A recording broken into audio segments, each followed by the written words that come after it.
Okay, morning.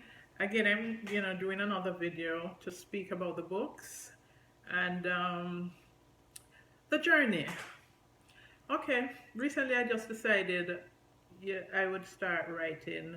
Um, I've always loved writing, but I've never really made up in my mind to really just pursue it. I know I started a book in 2005 that I never completed, and a little background. Since I remember when I was in high school, and we were doing some writing pieces. They had some journalists that came down from the US, and one of them read my writings, and he was like, "You really need to write. You should go into journalism."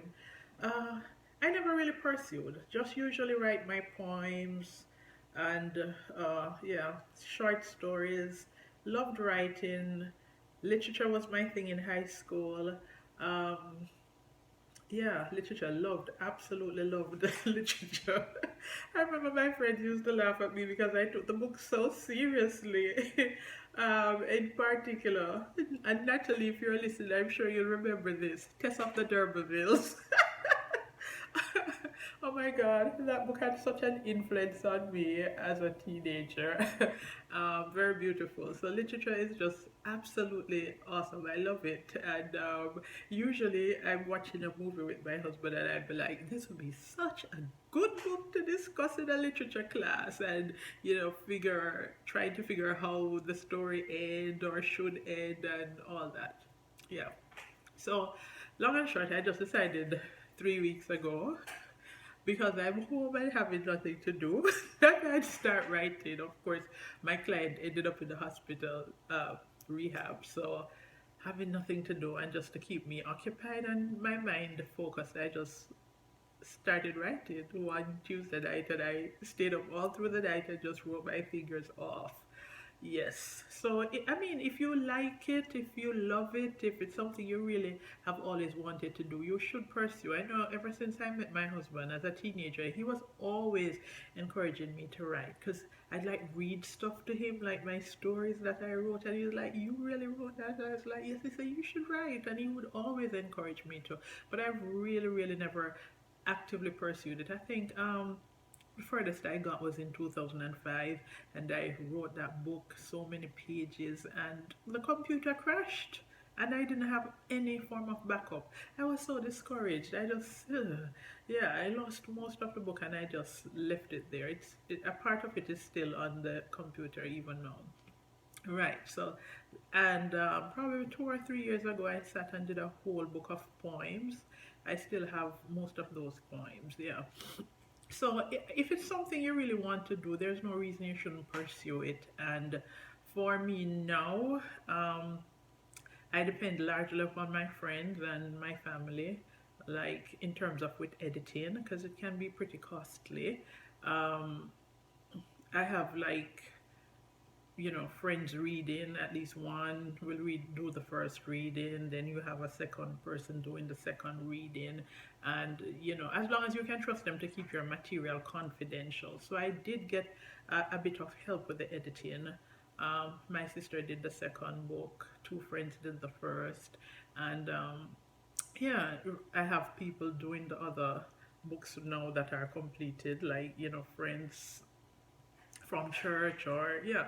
So use up the people around you that you have, who are willing to help you, who believe in you, believe in your abilities, and want to see you shine in areas that you really should have been shining. And I think I'm very thankful to them.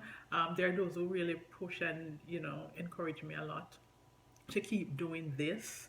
Those who read will give me summaries, do the formatting, do the book cover. So there's really no excuse to not do what you really want to do, because if you should stop and take a look, you really have people around you who are your friends, who believe in you, who have the skills that you need to complete the task that you have before you, something that you've really wanted to do. So yeah, I have Michelle who helps me with all my covers and my illustrations, and when she starts something, let me tell you, she takes it on as though it's her own, and I'm really grateful to God for her and the friendship that we've developed through the wives members only club. And yeah, I do have a strong support system from the club. So thanks again, Michelle, and shout out to all those who've been helping me. Please remember, it's a series of 4 books. The fifth one is incomplete, so I don't even want to count that. And they're all about marriage and relationships. So if you need help, if you're dealing with pain, if you're dealing with sickness in the marriage, the loss of a family member, the loss of a loved one, I mean, there are many areas that I tried my best to really cover briefly, enough that would help a couple that is going through a rough time. So get a copy of the book. They're on Amazon. Friday is the release date for the first one, Knock Knock. That helps us to stop, to unstop our ears to the cry of our spouse, very, very importantly, and to build a marriage and not just exist in one, but to enjoy the one that you are in right now. Have a wonderful day. Don't have much more to say, but I'm just trying to be consistent with these videos and to get to know my friends out there, and so you can know more about me too. So again, if you would love to write, if you have your books that you have not been getting out there, just tap into your friends, tap into your family members.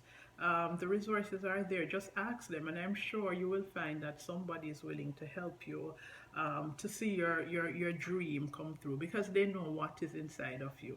Have a wonderful day. Bye.